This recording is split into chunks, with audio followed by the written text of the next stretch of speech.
Greetings and salutations. It's IB Countdown to Kickoff, along with Vince D'Addario. I'm Sean Stiers as we get you ready for Notre Dame and Florida State coming up Saturday night at Notre Dame Stadium, the one and only home primetime game of the season for the Fighting Irish. One of just two remaining home games for the Fighting Irish this season. Where's the time gone, Vince? Where's I'm telling you, I have made it very clear on this show and many others. I am not a fan of night games, and it appears that we will have one for the rest of the regular season, unless something crazy happens with USC. Could be a night game. It's possible. West Coast, still a good chance that it'll end up being a night game just because it's West Coast. Yeah, one can hope it'll be a 3:30 or 4 o'clock game. I'm holding out some hope. Yeah, we'll find out. We'll find that out in a couple of weeks. But then, once Notre Dame gets in the playoff, and I did say once they get in, there'll probably be another night game, and then another night game, and then another. It's going to be it will be interesting to see if they host a night or if they host a playoff game or even play somewhere else in the North, in the playoffs. Like you have what time they schedule those games, just because of the cold weather outside. You have a 50% chance of hosting, or a 50% chance of being in a night game slot in that first round. So you could play Friday night, you could play Saturday night, or you play Saturday at noon or Saturday at 4. Mm-hmm. So you got a 50-50 shot of getting it at night, and I just have a feeling Notre Dame's going to get that night slot. Just a feeling. Yeah, we will see. We will see. A lot of things have to play out. This is true. Before then. By the way, do you remember the last time you've seen the movie Friday Night Lights? Not the TV series, but the movie Friday Night Lights. It's with Billy Bob Thornton, that one? Yeah. It's been a while. When I was a kid, I read the book. Okay. And the movie is very closely tied to the actual book. The TV show is obviously the characters and all that stuff. Yeah, the characters obviously they have different, like the real names of the real people in the movie. Correct, yeah. And they even had there were some pictures in the book that they recreated in the movie. I mean, it's very closely tied.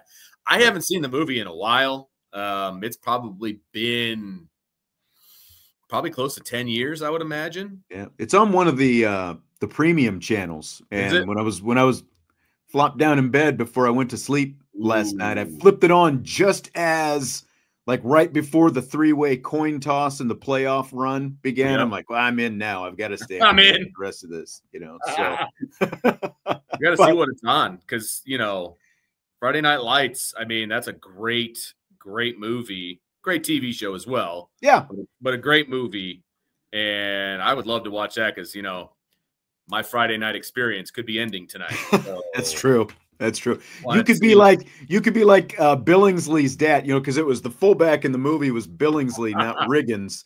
Tim McGraw, you might remember, played Billingsley's dad, the alcoholic, kicking out the windows in the car and throwing the ring out and all that.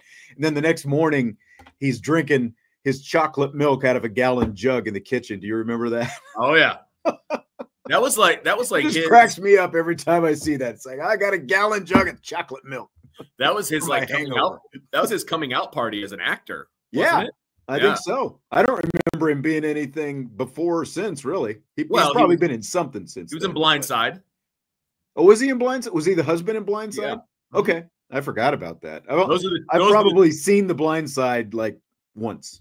Oh, Sean Stiers. Well, we all know that movie's a total sham now at this point. I don't care. It's still a good movie. So is Rudy. We've established this. I still like it. It's a movie. True. Fair enough. Fair enough. All right. Before we dig in deep, I do want to tell you about my bookie. It's the one book that's got your back. No fluff, no second guessing, just straight up action, and you in control. At my bookie, it's never been about guessing. It's about giving you the edge so that every bet you place comes with confidence and a plan. So if you know football and you love to win, MyBookie was made for you.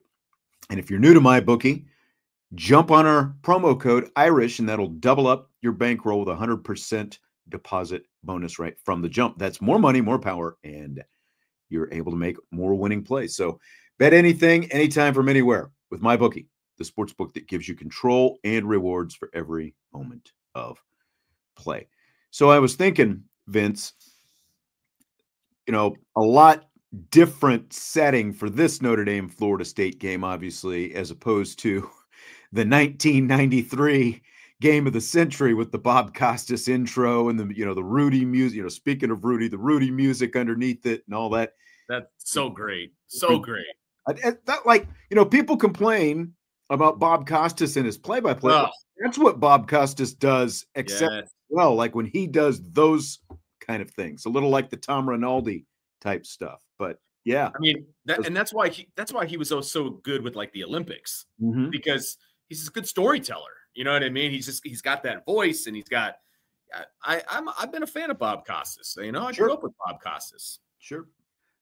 Struggled play-by-play at the end, but the soliloquies from Bob always right there. Do you have any specific memories of watching that 93 game? I mean, I remember more the lead up to the game and just the atmosphere around town that week. That's what I remember more so than the actual game itself, to be perfectly honest with you, because I was 12 years old, I believe, at the time. And so, sixth grade, like I just remember the buzz around campus and things like that. Like back then, my dad would take me on campus like during the week, and we'd walk around and stuff like that. And so I remember the buzz on campus. You're like little Rudy, little Vinny out there. 100%. Yes. So I remember the buzz. I remember all the crowds. I remember, all of that more so than I actually remember the game. I do remember the game, but I'm trying to figure out if I remember it more from when it actually happened or since I've rewatched it so many times and things like that. But like, I knew who Charlie Ward was. I thought it was really cool that he went to the NBA and stuff like that. Like I remember Heisman went to the NBA. Yeah. Yep. I remember that as a kid. And I remember hating Bobby Bowden. I'm supposed to hate Bobby Bowden, stuff like that, that kind of stuff. It's crazy to me how much animosity Florida State gets from Notre Dame, considering like that's the most important game they've ever played and Notre Dame won. Now, I know Notre Dame got hosed in the end because they obviously lost to Boston College the next week and Florida State got the national championship. But like, this is the way I looked at it, is as a Notre Dame fan, who were Miami's two biggest rivals, Florida State and Notre Dame in that era. Now the rivalry with Miami had kind of ended, but kind of like as a Royals fan growing up, they were always going head to head with the Yankees. So vis-a-vis, the Red Sox kind of became, like a secondary team. I always kind of pulled for Florida State, obviously, except for when they were playing Notre Dame because of the Florida State Miami thing. I desperately always wanted Florida State to beat Miami. And as Bobby Bowden said back then, was going to say on his headstone, he had to play Miami, like he finally beat him at the end, but all those years, all these close calls, wide right, wide left, they never beat Miami. So like, I was always pulling for Florida State back then because of the whole Miami thing, as bitter as that actual rivalry was with Notre Dame. So kind of the enemy of my enemy is my friend kind of there you thing. Go. That was absolutely. That was your deal. I had no ill will toward Florida State. Gotcha. Like really until, I don't even know if I ever really have, until, like I know a lot of Notre Dame people are mad because Florida State ended up getting the national championship. Very least Notre Dame should have shared the championship with Florida State that year. Yeah. I think that's probably where my dislike for Florida State began, was probably because of that situation. Yeah. I was never a big fan of Bobby Bowden. He kind of just bothered me with his, I don't know, it's just his persona, I guess is the best way to put it. I was never a fan of Bobby Bowden.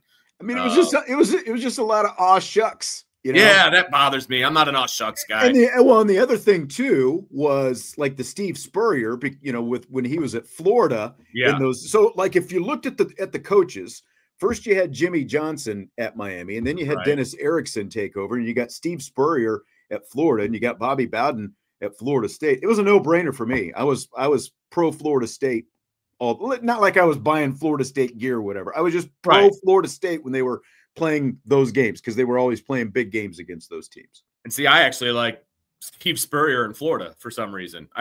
Did you? Okay. Yeah, I think part of it though is because one of my good friends growing up, Jason Bobe, if you're listening, buddy, He was always a Florida fan for some reason. And I was always over at his house, or he was over at my house, and we would watch Florida games because that was his team.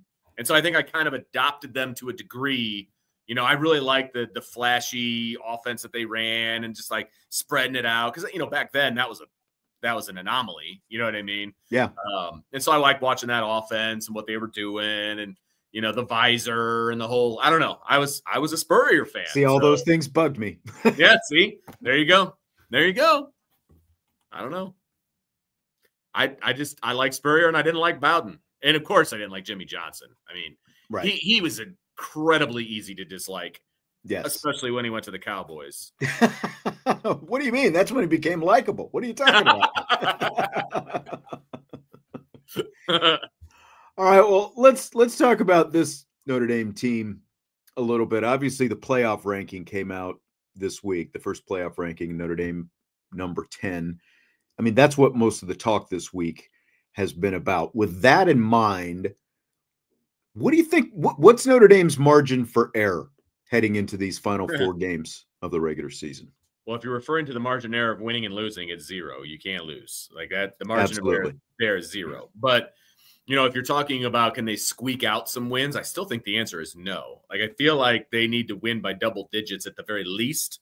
And a lot of it's going to have to do with game flow and things like that. Like if they're up by a bunch, maybe they give up a garbage touchdown by the second team or something like that. I think that will be taken into account, you know, because people are going to be watching a lot more closely now since they're in the top 10 of the rankings. But to your point, though, the margin's razor thin. I mean, they need to win, and they need to win big. I've never been a fan of style points and the whole philosophy behind style points. It's never been a thing for me. But unfortunately, this year, the way things are shaking out and the way that the 12-team playoff is what it is, you lost to Northern Illinois. You are on a weekly challenge to prove to everyone that that was the anomaly and that you're a much better football team than you were on the day. And you've got to annihilate everybody. You've got to leave no doubt that that was an aberration. And the only way to do that is winning big every game.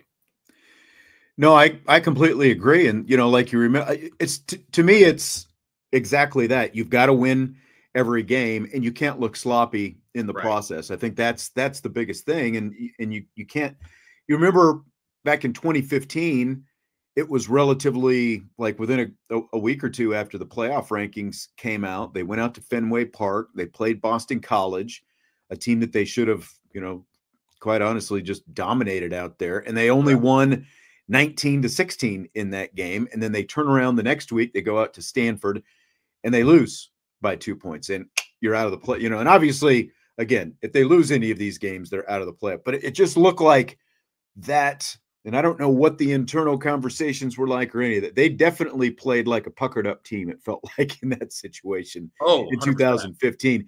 And they cannot be that now. You know, that's not what they can be going into this final month. Completely agree.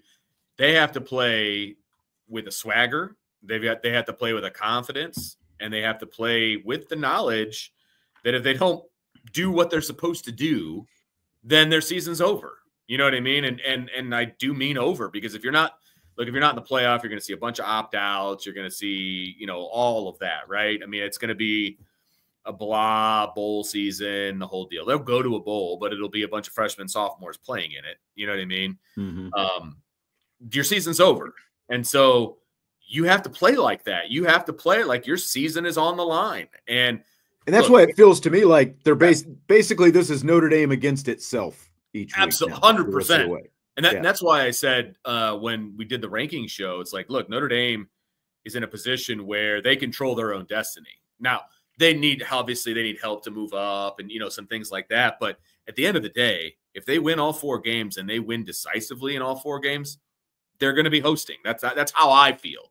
And I think that's the message that I mean, you've only got to move up. You still have to move up a couple spots, but you only have to move up 2 spots to host. And look, Tennessee has big games in front of them. You know, Indiana has big games in front of them. BYU, like I think it'll naturally figure itself out. But you control your destiny. You go out, you win big, period. That's what you need to do, because look, you're better than all 4 teams left on your schedule. Well, You're and you know, better. again, like this is, because not that margin of victory is going to be the most important thing. Again, I think the most important thing, as we keep It's 11 repeating, wins. is winning. The Yes. most important thing is winning, but also how you look going about winning. And that doesn't necessarily mean it, again, it has to be you have to beat Florida State by 4 touchdowns or whatever. You just have to look like the much more obviously Yes. competent team against a 1-8 team this week. You have to look like the more competent team against an average to below average, probably Virginia team next week. Army's a different story. At least they're ranked. And between Army and Navy, I do think Army is the better team. And then you're going to see some talent still at the end of the season, and it's your rival against USC. But they'll be compared just in terms of, are they ascending compared to teams like Indiana and BYU? Like, is Notre Dame ascending or are they flat? Is Indiana ascending or are they flat? Right. At this point? And obviously Indiana still has its biggest game to come here against Ohio State very, very soon after Michigan, obviously, which I think is a big game for them too, by the way. If they look past Michigan to Ohio State, they're going to be in for a rude awakening. I'll just say that. And Michigan's still a big hurdle for Indiana. No, I know it's not 100%. for Curt Cignetti because he's never been there before, but it's still a big hurdle for Indiana. It's a massive hurdle. It's a massive hurdle. And the fact that IU is favored by, I think, 14 at the moment, I'd be very tempted to take Michigan in the points on that. But that's a different conversation. Right. Look, again, they got to win. There's no doubt about it. People are going to be watching. That's the other piece. This is a night game. The only other game of any kind of consequence going on at the same time as Notre Dame and Florida State is LSU and Alabama. Those are the 2 games of consequence. Mm-hmm. So people are going to be watching both games. And it's still Florida State. I know they're 1-8. I get it. They're terrible. I understand it. But it's still Florida State. It's still a game where Notre Dame needs to dominate. People are going to be watching. There's going to just needs to be obvious who the playoff contender is. Yeah, exactly. Like, look, we're number 10 team in the country. We belong higher. This is how we're going to play. Yeah, exactly. And the eyeball test is a real thing when it comes to all the other teams, the other 9 teams in front of them that are playing. It's real, right? Like, they're going to have eyeball tests here about how good teams are. And Notre Dame needs to pass that every week. Well, and again, it's worth noting, even though the makeup of this committee is different than a few years back, it hasn't been that long. It's been maybe 4 years since Michigan State beat Michigan in the regular season. And then a few weeks later, the first college football playoff rankings came out, and Michigan was ahead of Michigan State, even though Michigan State had the head-to-head win, because the committee just thought that they looked like the better team. Yep. They completely disregarded the on-field result, which is, obviously. I have a problem with that too. What are you doing playing? Yeah, but I mean, it did turn out to be right, because I think Michigan State ended up getting waxed by somebody, maybe Ohio State or Penn State, not long after that. Michigan kept winning. So they turned out to be right. But my point is, like the committee, because it's a committee and because they can basically do whatever they want, like, things can change week to week based on what you just said, the eyeball test, and what they see on the field, just based on, do they feel like this is a better team? They can do that.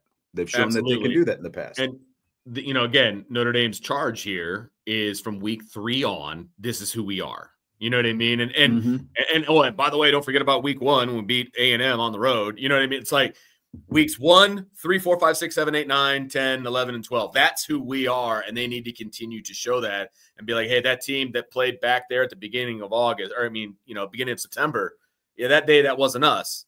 This is us. This is who we are. This is who we've been since week 3. We've been dominating everybody. And that's what they're hoping. That's the message that they're trying to send to the committee, that this is who we are.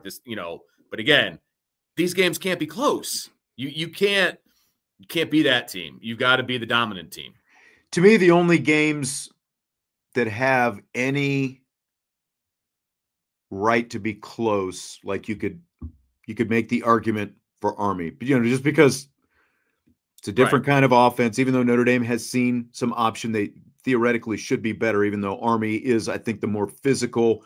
They've got a few, like a few more athletes I think, than what Navy had. So there can be a different kind of challenge there. Like I'm saying, it can be forgivable if it's a closer game, not because it's Army, because of that offense, essentially. Right. You know what I'm saying? And then USC, just because it's a rivalry game. Like if you look at how the teams have played, like Notre Dame should be favored by a couple of touchdowns probably right now. I'll be curious to see what it ends up being at the end of the month. But again, it's a rivalry game. You're on the road, all those kind of things. So if it's a little bit tighter, maybe then it, like you think that it should be going in, I think that that's justifiable ultimately.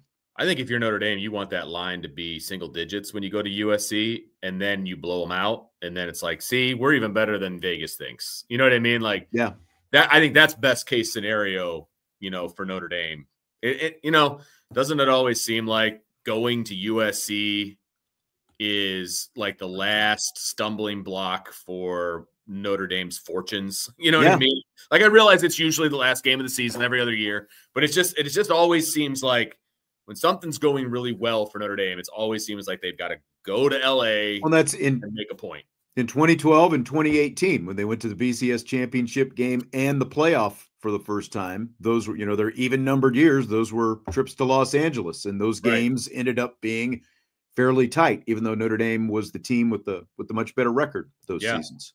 So you have to be careful. I'm still not convinced that Coach Riley is going to be able to keep that team together.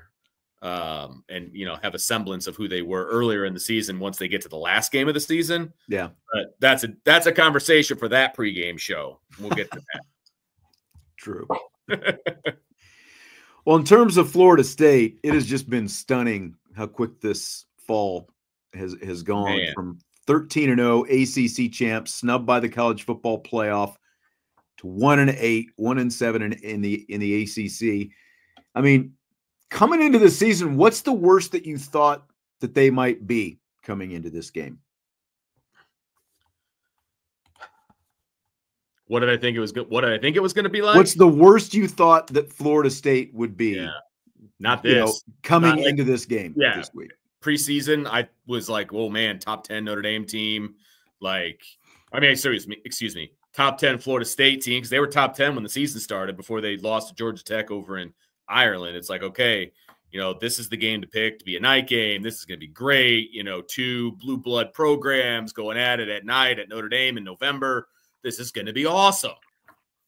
And here we are with this stinker of a team that is Florida State. And then we talk about the whole, with the rankings, right?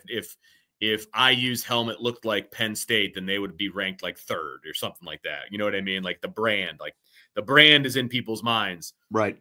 If it wasn't for this Florida State brand coming into this game, we would be treating it like, bad example, like Northern Illinois, you know what I mean? Or like Miami of Ohio, like like Virginia next year, This team is worse than those teams. Yeah. Like, this is and that's the thing. I thought at worst they would have one loss coming in. Yeah. One, maybe 100%. Two, because their schedule is not even that difficult, other than they have Miami and Clemson. So I thought at worst they would, at worst, maybe they lose to both of those two teams or better case, they split those games. But Georgia Tech, Boston College, Memphis is a non-conference game, Cal, SMU, Duke, North Carolina, the other game, there was nothing on their schedule that said they should be as historically bad as they are. And that really says something, again, considering this was a team that was 13-0 and had every right to believe they should have been in the playoff last year. But you do wonder how much of that hangover effect impacted this team, even though they had a lot of turnover and, additions with the transfer portal and everything else. But it just, man. I think that's the bigger key for me is, yes, look, I think Mike Norvell's a good coach. And I think he did a great job with that team last year. But I think this is the perfect example. And I think Lincoln Riley over at USC is another perfect example. You can't continuously build from the portal in college football. At least it hasn't been done yet consistently. Like he did it last year, but clearly couldn't do it this year. You know what I mean? And Lincoln Riley is trying to do it every year, and he's fallen short every year. They're not an elite football team. But like Curt Cignetti is the only one who has really bucked this trend. And of all places, he's done it at Indiana. Agreed. But this is year one. What does it look like next year? No, yeah. I mean, that's true, because now he's going to have to do it again. Yeah, exactly. And so no coach has yet to prove that they can consistently build a winner from the transfer portal every single year. And look, let's be honest, IU's schedule, it's going to get harder next year. So not only is he not going to have the same team around it, but they're going to be playing harder teams. So it's going to be harder, and it's going to be, I mean, someone's going to come after some big program after seeing what Cignetti did this year. Some big program is going to come after him very quickly. Oh, sure. And they're also going to come after his players. Right.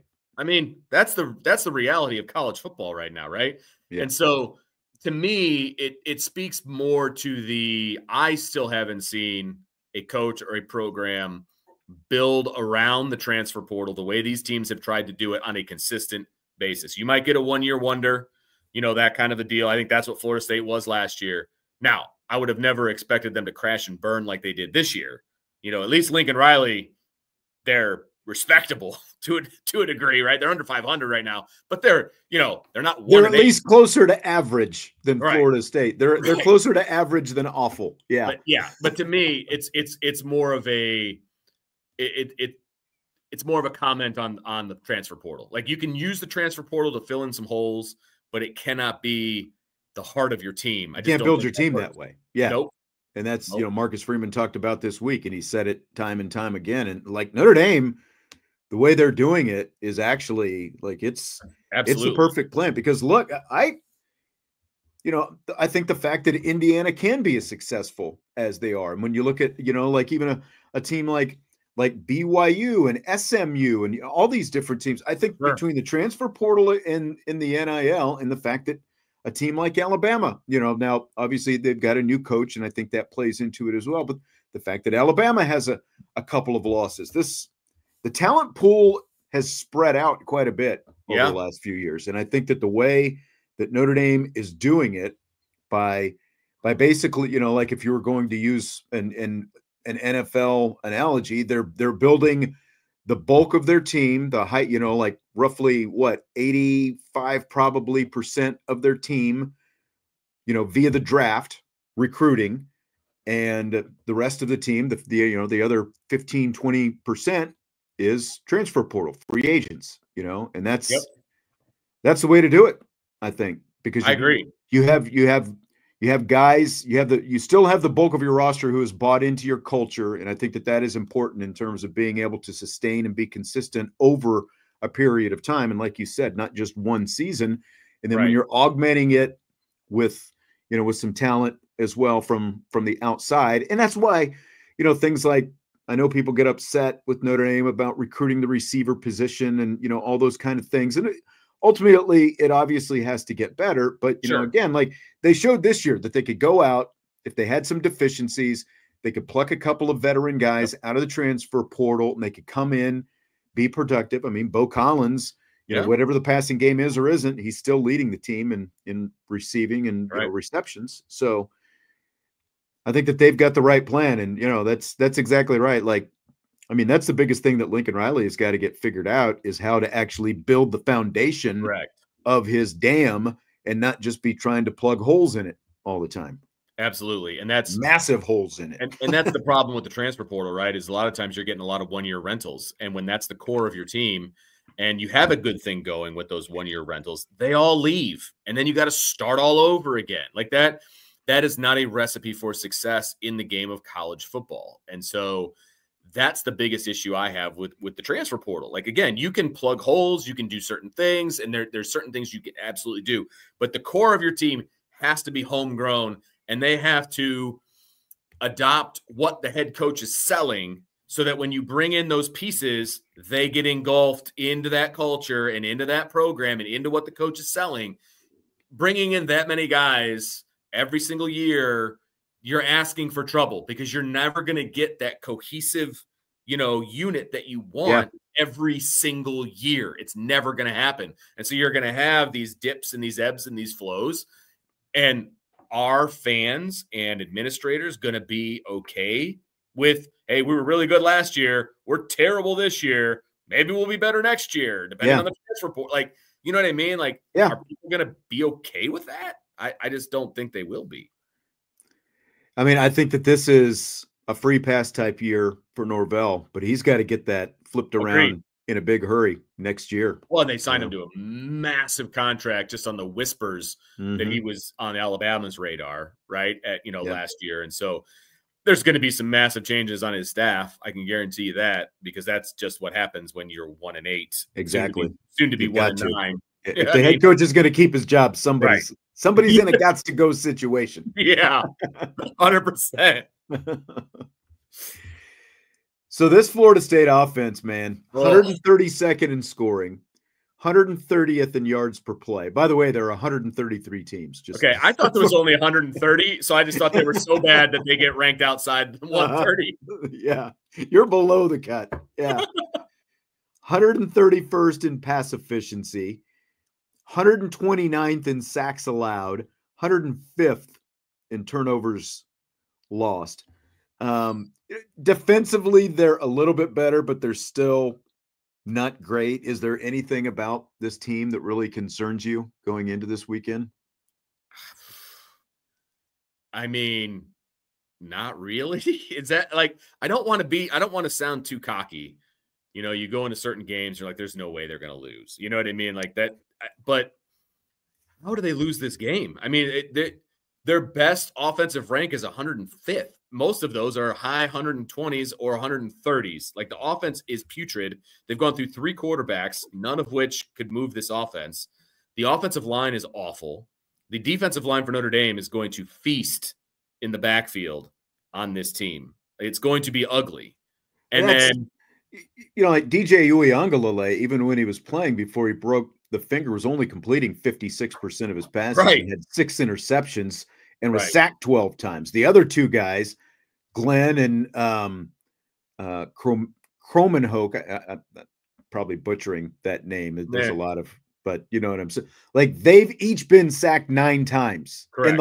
Only in the last 3 games, you know, so, or I guess it's 16 times in the last 3, but 18 times between them overall. That's and neither one sacks. of them, and neither one of them is completing better than 46% of his passes, you know? Right. So it's like, 30 sacks. This offense? How's this offense going to live against Notre Dame's defense? Exactly. Look, there's going to be takeaways galore in this game, which is going to set up Notre Dame's offense with a short field. Like, that's going to happen on numerous occasions. And the offense is just going to look, in my opinion, I think the offense is going to look efficient. Like, we all want to see another step from the offense coming out of the bye week, and maybe we do. But I don't even think they're going to need to do that. I think they're going to be set up from a field position standpoint where they just need to be efficient. They need to score every time they have the ball, and they'll all be sitting by the 4th quarter. Like that. That's how I see this game going. Florida State's we're going to give our predictions later, and we're going to give scores, and we're going to do all that, right?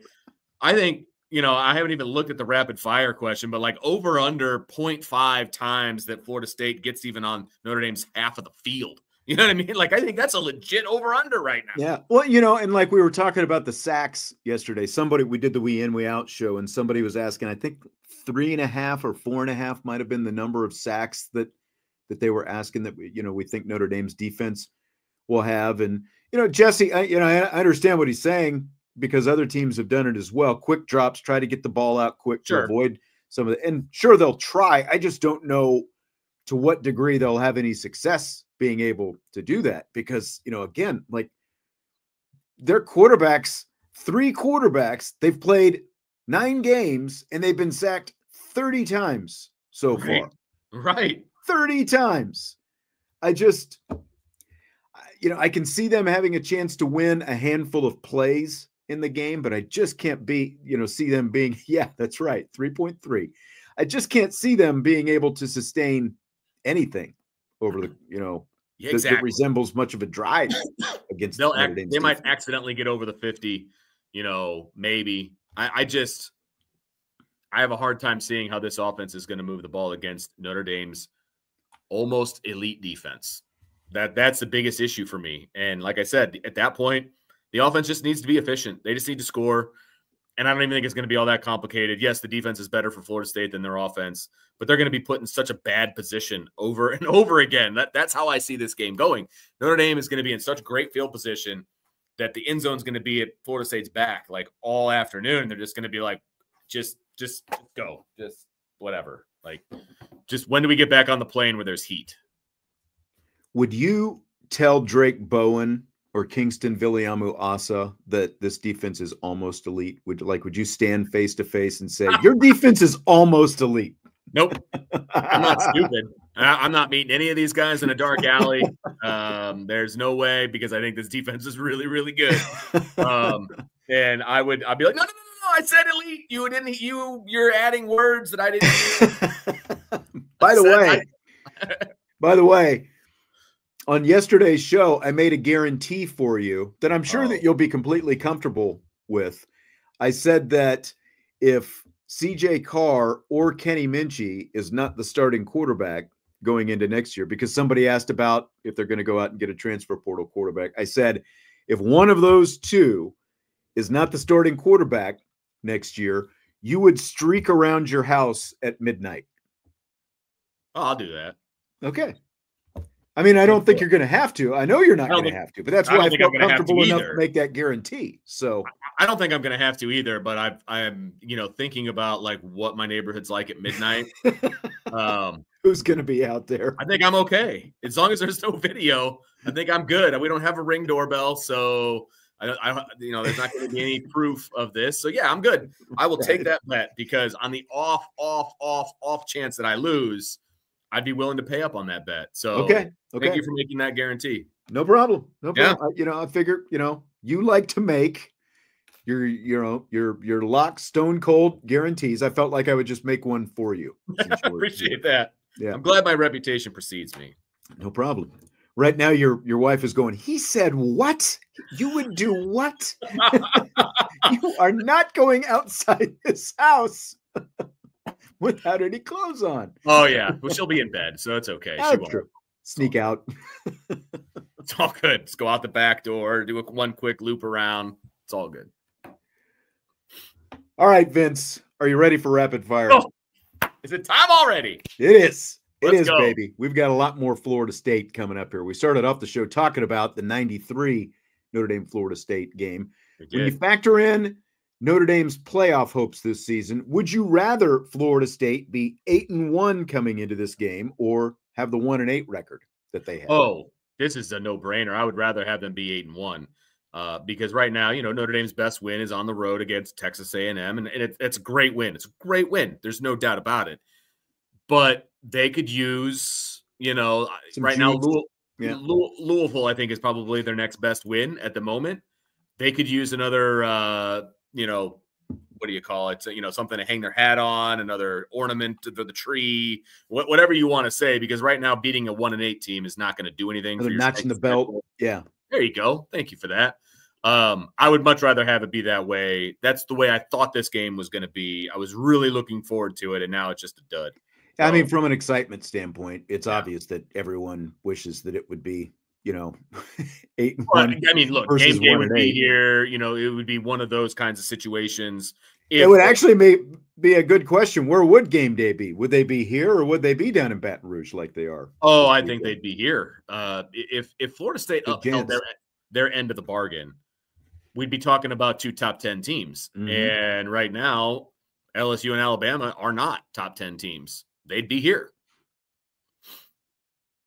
There's no doubt in my mind. Probably true. Yeah. Because this would have been the only opportunity for them to come here as well. Right. And obviously, now, before, anyone goes, well, of course you'd rather be 8-1 than winner. I mean, my point is, at 1-8, Notre Dame is all but guaranteed to win Saturday night versus 8-1. It's going to do more for your resume, but obviously, if you don't win the game, then you're out of the playoffs at this point. For sure. That's kind of why, I would rather take that chance. And I'll just be honest. This was a harder game to come up with topics for because they are 1-8. So look, I will give you all the credit in the world for that. I hate trying to come up with questions, and when you have a stinker like this, it's even harder. There's no doubt about it.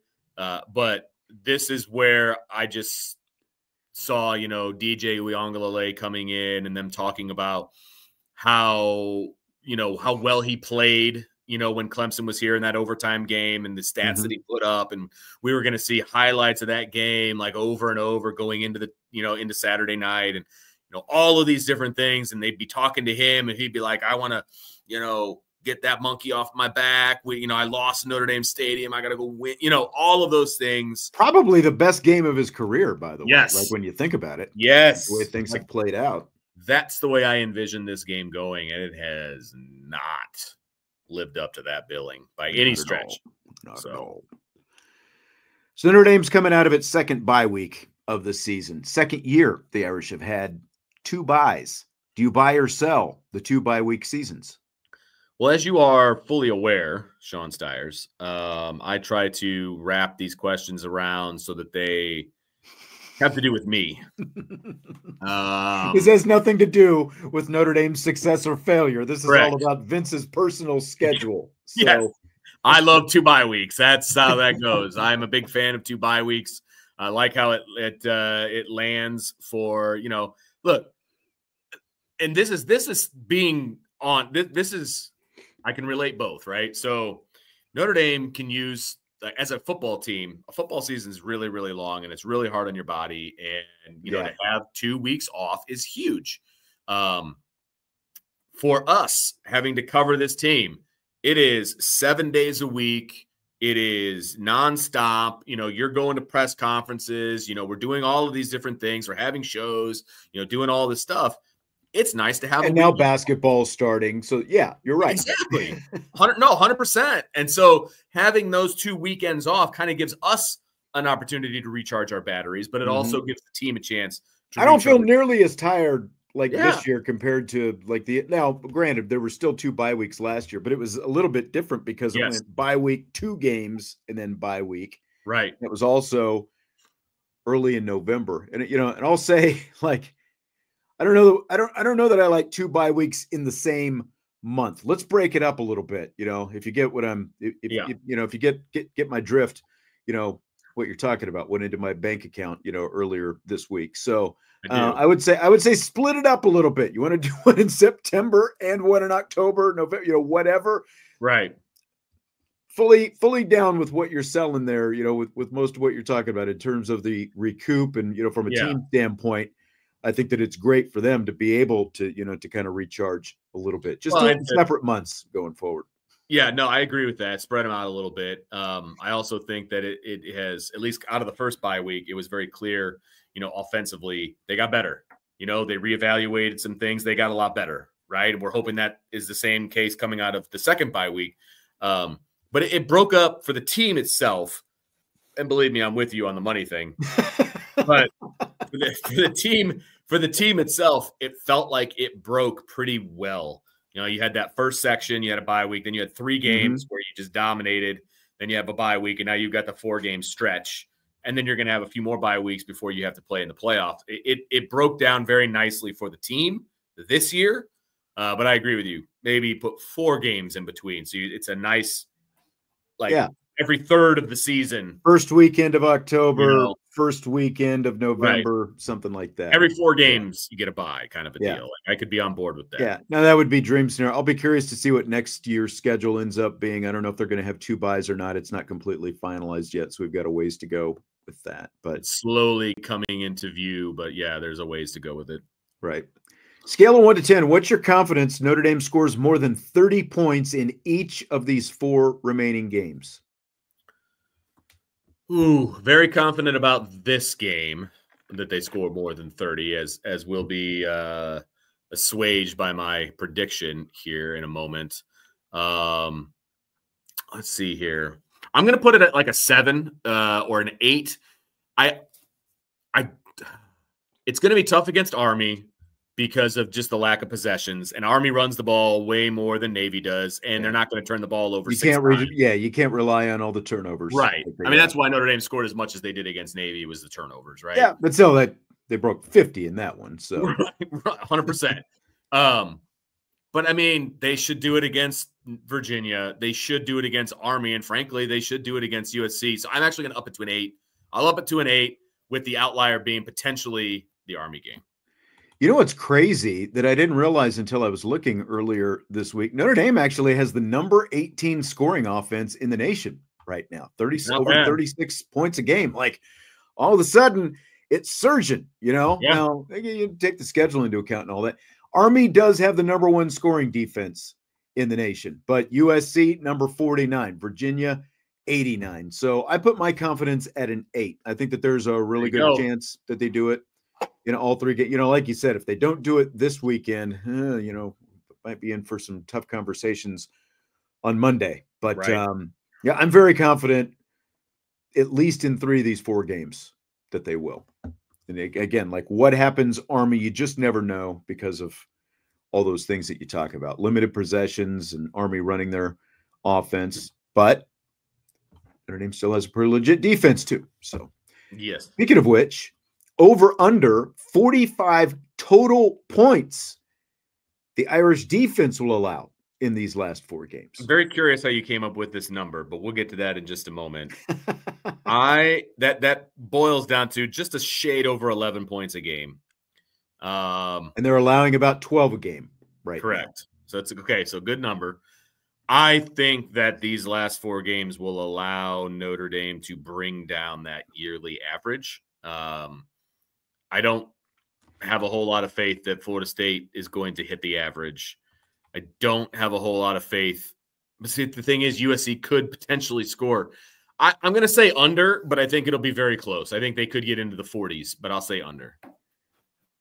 Yeah, I was double checking to make sure off the top of my head. Notre Dame, number 4 scoring defense in the nation, 12.1 points per game allowed. Again, interestingly, Army, 11.2, even though just like Navy, they're playing all these group of 5 teams out there. But I'm going to go under as well. I think the only one that really has a chance to throw this whole thing off is Army because of that offense. But I just think that after seeing, again, for all the, people who want to be very specific, very pedantic about the, Army versus Navy and the differences in the offense and all that kind of stuff. I know they're not exactly the same, but they have seen some option already, and I think that will help them in that Army game. So I'm going to go under. I think it's going to be under 45 total that they will allow.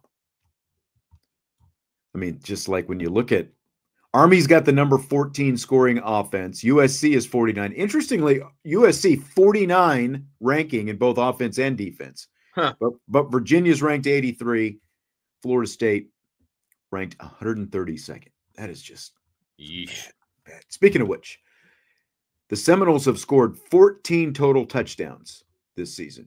Do you buy or sell them having 14 first downs against the Irish Saturday night? So they have 128 first downs in 9 games, which is 14.2, which is, I'm sure, why you came up with this number. 14 seemed like a magic number when I was looking at this. Yes. Really did. That's actually, you're so good at setting these lines and these numbers. I'm going to sell that so hard that it's not even funny. I don't even think they get to double digits in first downs. I don't either. They had 10 against North Carolina in their last game. So if they get 10 against North Carolina, whose defense is nowhere near as good as Notre Dame's, I just, like I said, I think they might trip a couple times and, like, oh, the ball's in my hand and now I've got a first down 15 yards down the field. Like something like that might happen. But I just can't see them against this defense having any real sustained success unless it comes, as you've alluded to a few times, like end of the game, fourth quarter, and you got a bunch of reserves in there, and now they're hitting a few plays. But again, it's not like you're going to have 7 first downs, like in the fourth quarter or something like that. Yeah. So I don't think they'll get it either. Agreed. Fill in the blank. The prospects of a Notre Dame versus Indiana college football playoff game at Notre Dame Stadium is blank. Glorious. I think it would be fantastic. I would freaking love that, and it's because I think Notre Dame would kill them. I'm sorry. This is where any IU fans that also root for Notre Dame that are watching this, I'm sure are going to get mad at me, and that's fine. I am not a believer in IU, and I think they would get hammered by Notre Dame. They've got a really good defense themselves, by the way. I know that you like to scoff at their schedule, but other than Texas A&M, it's not like Notre Dame has played a murderer's row. I get it. Year. They've got the number 7 scoring defense in the nation themselves. So that they have not played a team like Notre Dame's offense either. So I would say that they will get smoked, and I'm here for it. From a pure matchup standpoint, I don't know if they'd get smoked. I think that they're better than you're giving them credit for. I think they win by double digits. Put it that way. Because I know you said a lot of the same things about Michigan last year too, and they won the freaking national championship. So they cheated. I can't let you off the hook. Cheated. They knew the plays. Notwithstanding, I don't disagree with that. I'm just like, to me, like, like you're hosting a playoff game. Great. I mean, like, sure, you take who you get at that point. But like, to me, Indiana would be actually like one of the worst case opponents in that situation because we're in Indiana, and you would have a lot of red in that stadium. Like in terms of like fan bases, of like possible fan bases who would really travel to Notre Dame for a playoff game. Like Indiana's right here, and there would just be it'd be kind of like, when Mike Bray still played Indiana several years back when it was still the Joyce Center, and all those Indiana fans would buy their Notre Dame season, in town would buy season tickets just so they could go to the Indiana game. I would much rather play that game in Bloomington. Notre Dame, Indiana? I would rather play that game in Bloomington. Yeah, I would, because I think the exact thing that you just said would happen down there. So you like my point. Okay. Yeah, so you'd get more Notre Dame people down there, right? Basically, is what you're saying. Yeah. Yep. No, there would be a lot of red in Notre Dame. I mean, it would be fun one way or the other. Don't get me wrong. But like, again, like in terms of fan bases who would travel to come to Notre Dame Stadium, we're right here. We're surrounded by IU people. Sure. So. It wouldn't be as bad as basketball because IU basketball is iconic. Right. IU football is not iconic. Like, you know what I mean? So like IU people are just figuring out they've got a football team. Right. Correct. Because there's a lot of IU fans that are IU basketball fans, but they're Notre Dame football fans. Yeah. And they've jumped on the IU bandwagon because the football team is good this year, right? So it wouldn't be as drastic as what we see when we see IU playing Notre Dame, because Notre Dame's basketball team is not iconic in any way either, regardless of what Digger wants to tell you. So but yes, there would be a lot of red in the stadium, and it would just further my hatred of the color red. And I mean, that's the color that stands out, obviously, the most. Oh my gosh. There's just something about red. It's Georgia, it's Nebraska. As long as they don't wear those stupid candy cane striped pants when they I hate those things so much. And every high school in Indiana has to wear them. And they all think they're so original by making it their own color instead of the red. Right. They wear them. And it's awful. Man, it's awful. Give me a break. It. Give me a physical break. Be original. Be original. Find your own something, I agree. Fill in the blank. This week's Alabama LSU game means blank for the losing coach. Ooh. Well, the ire that will come down in the bayou if LSU loses this game at home at night in an elimination game. Right, I think we can all agree that this is probably an elimination game for whoever loses. They both got 2 losses. There's no way it's not. 3-loss teams not getting in. I don't care what conference you're in. And not this year. I mean, maybe other years, but not this year. Yeah. Like, there's too many undefeateds and too many 1-loss teams right now. So I agree. So I think it would be so comical to watch the fallout for LSU, for Brian Kelly, if they lose this game. Like, there would be fallout for Alabama, but it's not like he's going anywhere. And Brian Kelly's probably not going anywhere either, but it would be louder from LSU fans than it would be from Alabama fans. Yeah. I mean, I think Brian Kelly would wake up with some for sale signs in his yard Sunday morning. I might fly down there just to do that. I feel like he would, if he's not firmly on the hot seat, if he loses that game, it's getting a little bit toasty because it's year 3 and he's lost the season opener all 3 years, and it puts him behind the 8 ball. He hasn't made the playoff, and now it expands to 12, and he would have 3 losses and still not make the playoffs. So I think like I said, if he's not on the hot seat, he is scooting in that direction pretty quick. And in terms of DeBoer, it's just, again, like he's not going to be hot seat, but man, those Alabama people are not going to be happy. It's going to get loud down there. Nick Saban has set the bar so incredibly high. Mm-hmm. You know what I mean? Yep. And it's unfortunate. Look, it's the whole following in the footsteps of a legend. Whoever it was going to be, unless you're winning the national championship, it was going to be very tough. And I'm sure Kalen DeBoer was ready for it. I'm sure he didn't think he was going to lose 3 games in a season if that's what ends up happening. But it'll be loud, but not as loud as the Bayou, baby. But it'll be loud. Noah Eagle and Todd Blackledge calling the Notre Dame Florida State game for NBC Saturday night. What do you think about that? What I think about it is I'm glad I'm going to watch a game at my house. I like those guys. I think they're good. I think they're really good. Good. Yeah. I'm a fan. So I'm okay with it. I like Dan Hicks. Don't get me wrong, but a lot of people, not people very high on the ginger in that I'm booth. Aware. Jason Garrett. It is funny that we hear so many complaints about Jason Garrett all the time. I think a lot of it's unwarranted, to be perfectly honest with you. I don't think he's as bad as people think. I think that's the bandwagon that people get on, and he's just not throwing out flowers and roses at Notre Dame all the time. And it's not even that he's criticizing them. It's just that he's analyzing the game, doing his job. And I'm okay with that. Like, I honestly don't want a broadcast team that is just Homer City. I don't want that. If I wanted that, I would listen to the radio broadcast.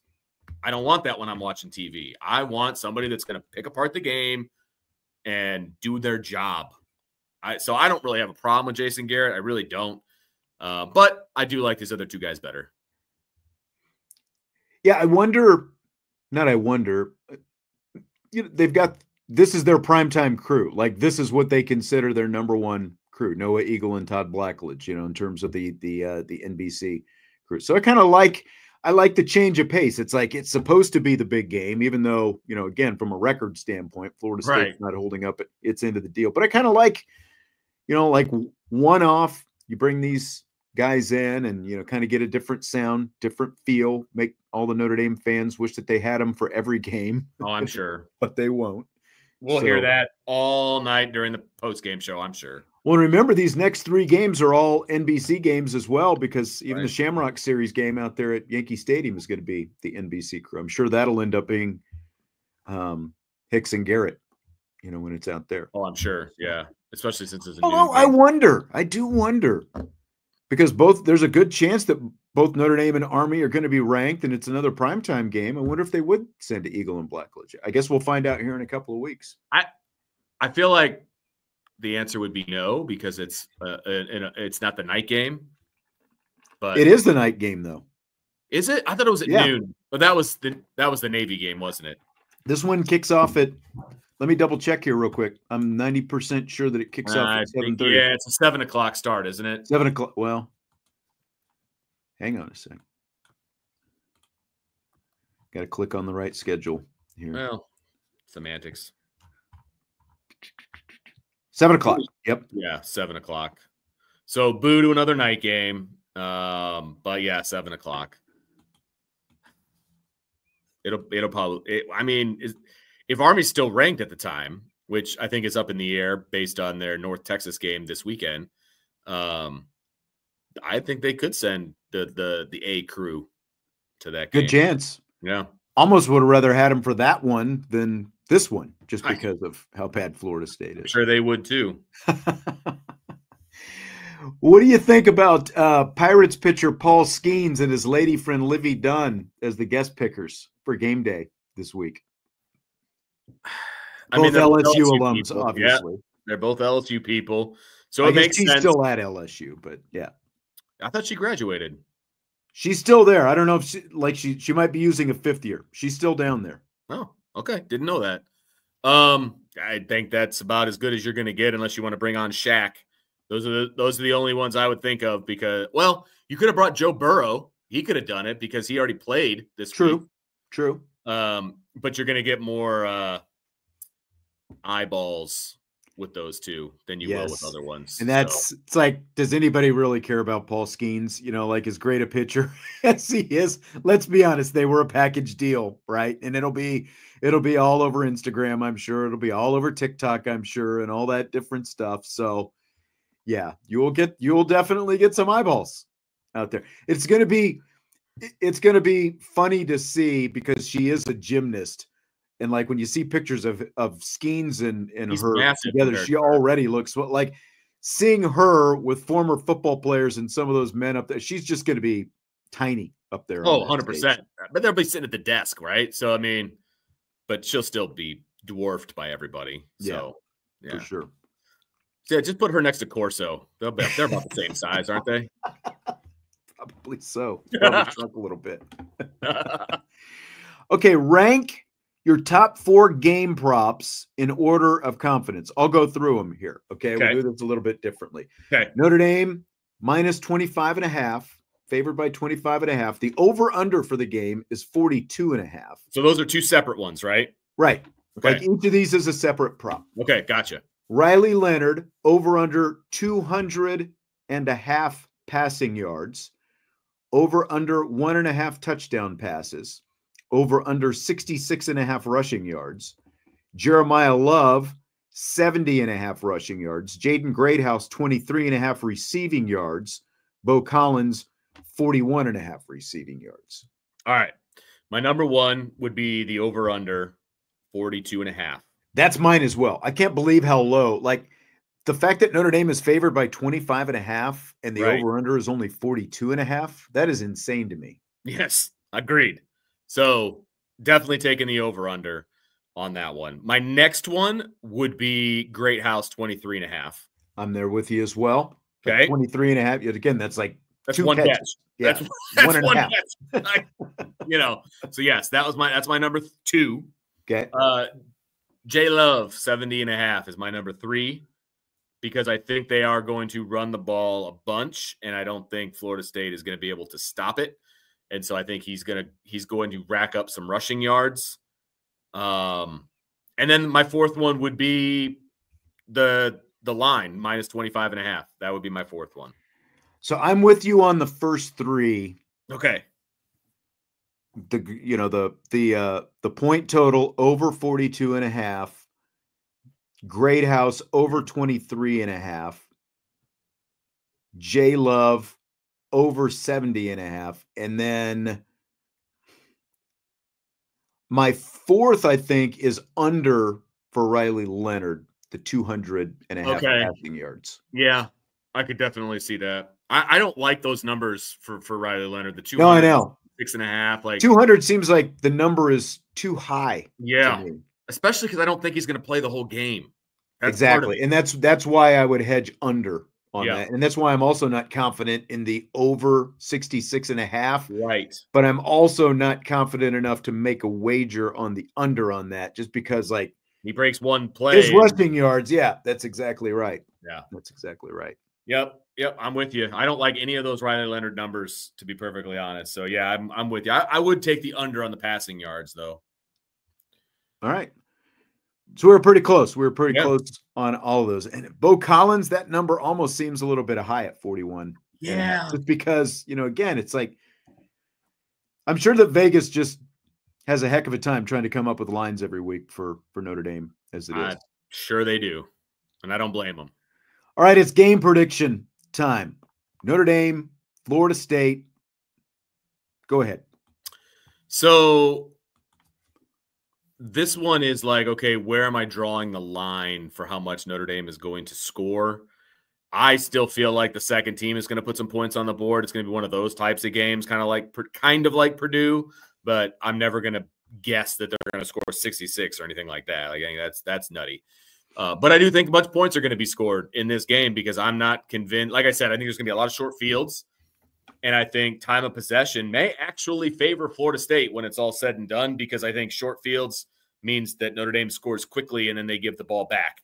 And then Notre Dame will take it away again, and then it'll be another short field, et cetera, et cetera. I think that is how this game is going to go. I've got 52-7. I think it's going to be a lot of points. I think it's going to be a decisive victory. And I think the second team puts two touchdowns on the board, to be perfectly honest with you. So that's where I'm at. Florida State's point total over under, by the way, is 7.5 in this game. So you've got the under on that. I've got the over. We talked about the fact that Florida State has scored 14 total touchdowns this season. Riley Leonard and Jadarian Price combined have 14 touchdowns that they have physically scored themselves so far this year. That's how lopsided this game is. And then you throw in the fact that Notre Dame's defense has only allowed 11 touchdowns this year. And I just, Mike Norvell he wasn't griping, but he was asked about his team's physicality against North Carolina last week. And he's like, yeah, probably weren't physical enough. And it's like, well, you're not physical enough against North Carolina. I don't know how that's going to work against Notre Dame's defense. So yep, I've got Notre Dame winning pretty lopsided as well. I do have Florida State scoring a little bit more, but I've got Notre Dame winning 45-10, which, again, I've got Notre Dame, just like with Navy, Notre Dame by them. I think they came within a point against Navy, maybe of hitting, the game over under point total with what they did a couple of weeks ago. But 45 would be over on the point total for Notre Dame by themselves. 45-10 is what I've got. That's it. I like it. Either way, I'm happy. 45-10, cool. 52-7, cool. I'm good with either one of those. And I think Notre Dame will be very successful in the eyes of the voters at that point as well. Everybody goes home happy at that point. That's right. All right. Well, that's going to do it for this one. Enjoy the game Saturday night. Enjoy the post-game show. Will you be on the post-game show Saturday night? Oh, yes. I will absolutely be there. Up late. I've got a busy weekend with the football game Friday night, and then driving over to West Lafayette for a 7 p.m. tip-off for Notre Dame Purdue on Sunday. Interesting tip-off time, but it's going to be on TV, so that's why. All right, have a great weekend. Enjoy the game. We will talk to you next week on IB Nation Sports Talk.